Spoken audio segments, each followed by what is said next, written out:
Hello everyone, welcome back to my channel Option Trackers. In this video, we are going to talk about what are options, what is option trading, why most of the people like to trade in options. So generally, what are option contracts? Yeah, in simple words, we can say a contract is a underlying asset which a purchase can hold it. So there are two types of options basically. One is a call option, one is a put option. So call option is generally for markets or assets which are going to be bullish. Put options, I think these are the options which are going to be bearish. So why is that most of the people trade in options? It's purely because of the leverage. So we'll talk about what are these options in detail, one by one. So what is an underlying asset? Underlying assets can be different stocks or indices which can be traded. So as you see, I think some of the examples are Nifty, Bank Nifty, Reliance, TCS, Infosys. I mean, even there are commodities like gold, crude oil. Some people even trade on currencies, currency pairs. So and there are something called as strike price, expiration date. So let's see each one of these as and when we visit them. So I think we can say strike prices can be the different set of levels for a particular asset. So which will be, if you see in this one, this is called as an option chain. So these are called as strike prices for the index Nifty. Expiration date. All of these options have an expiry date. Like expiries are nothing but the validity for which the contract is valid. It is much similar to a phone recharge plan which you have, which is valid for a month. So after that you recharge it again, similar to a DTH plan. So that is called as expiry. So and these are the different dates available for Nifty. So similarly you'll have different dates available for the stocks, currencies, and crude oil, and all the possible options which can be traded in F&O. So generally for Nifty, I think we have weekly and monthly options, but for the stocks, I think we have only monthly options.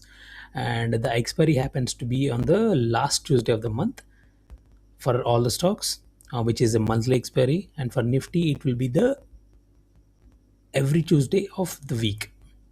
If Tuesday is a holiday, then Monday will be the expiry, and even if Monday will be the holiday, so then it will be the Friday which will be the expiry. Of course, we have not seen any case wherein we have two consecutive holidays for which the expiry has to be preponed by a couple of days. But mostly, I think if there is a holiday on the expiry day, the expiry will happen the previous day. So premium is again the value of the contract or the price you pay for the contract. So what are call options? Call options are generally, I think, if at all you think that the market is going to go up, you buy a call contract and then you'll sit on it and then make money out of it. In a simple words, that is the best simple definition you can say. So simple thing is that buy when you expect the market is going to rise, and then profit increases when the spot price increases. So if it goes down, I think it will be a loss. Similarly, for put options, I think if you're betting the market is going to go down or the stock is going to go down, that's when you buy a put option and sit on it. The concept is the same, but it's the direction which matters. For the call option, the market is expected to go up. The put option, I think it's going to go down. Then why is that we retail traders, I think mostly, I think they are very much interested in the call options. It's because of the pure leverage. Let's take an example. The recent price movements of all the metal stocks. Let's take a national aluminum. So I think on 31st December, which happens to be the first day expiry. So if at all we want to invest in this stock, which was trading at 315 rupees at that point of the time. Okay. Okay, and assuming that we want to buy 3750 stocks. Yeah, I'll tell you why we are taking this number. But let's assume if you want to take 3750 stocks at 315 rupees, the capital which we need is close to 11 lakhs 81,250, which is a huge amount. Of course, if you have that cash, I think you could buy that stock. And then currently, I mean, on Friday's close, I think the stock was trading at 370 rupees, which is a straight 55 points up more. With the quantity which you have taken, the profit is around 2 lakhs. So similarly, if you have taken a trade for the corresponding stock in options, yeah, I think we would have got 404% returns versus 18% returns.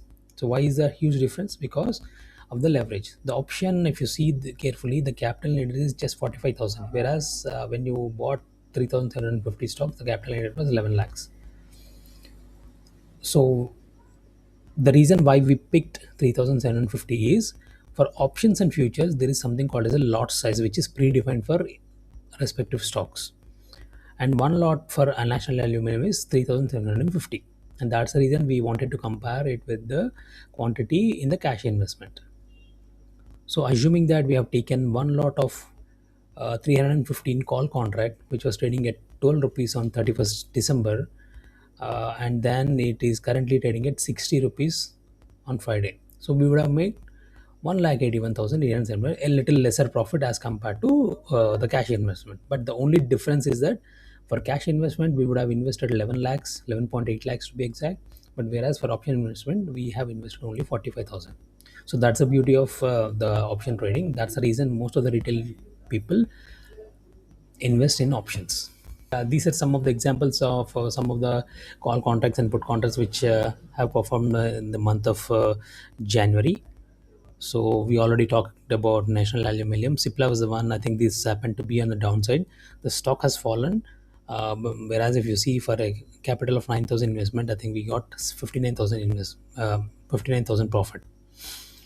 So similarly, there is NHPC again, which was on the downside. See, all these returns. I mean, if the direction is correct, will yield huge profits. Watch out for the remaining topics of this video in the next video.